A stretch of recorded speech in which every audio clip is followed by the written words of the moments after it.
BN9 news ఛానల్కి స్వాగతం.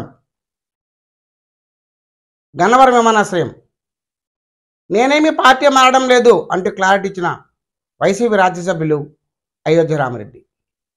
ఈరోజు ఉదయం ఆయన గన్నవరం విమానాశ్రయం హైదరాబాద్ నుంచి చేరుకున్న సందర్భంలో అక్కడ మీడియా మిత్రులు అడిగిన ప్రశ్నలకు ఆయన విస్పష్టంగా సమాధానం చెప్పారు.